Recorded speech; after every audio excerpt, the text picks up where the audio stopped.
Laging in love ang aura ni na Paolo Abilino at Janine Gutierrez sa kasalukuyan.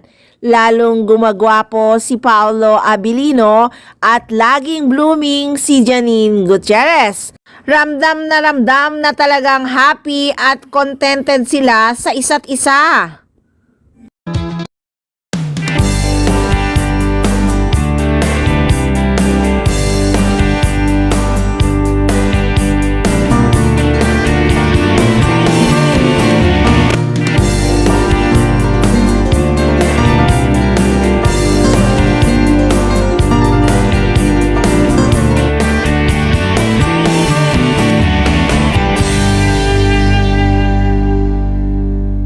Kaya talagang kakilig-kilig kahit hindi sila gumagawa sa kasalukuyan ng mga projects na silang magkatambal, ay kinikilig pa rin ang mga fans sa kanila kahit hindi sila nakikita sa mga social media na magkasama, ay nakakakilig pa din.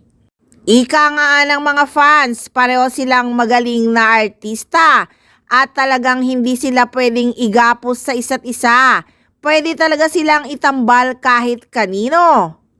Ang importante, nagmamahalan sila at may trust sila sa isa't isa.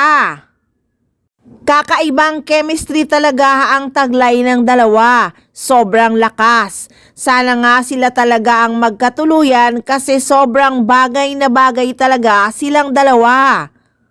So guys, update muna tayo sa araw-araw na buhay ng Paunin. Busy ngayon si Paolo Abilino sa linlang kasama si Kim Chiu at elevator kasama si Kyle Belsosa. At si Nini naman ay marami ding pinagkakabalahan sa kasalukuyan at wala pang nasagap na chika kung ano ang projects na gagawin ni Nini.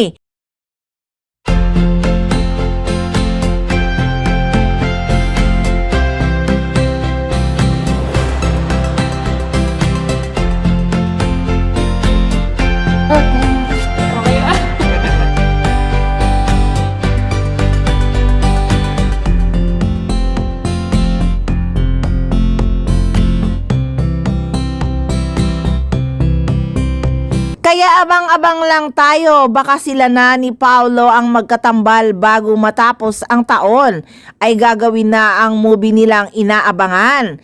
Kaya tutok lang palagi dito lang sa Maarteng Machika.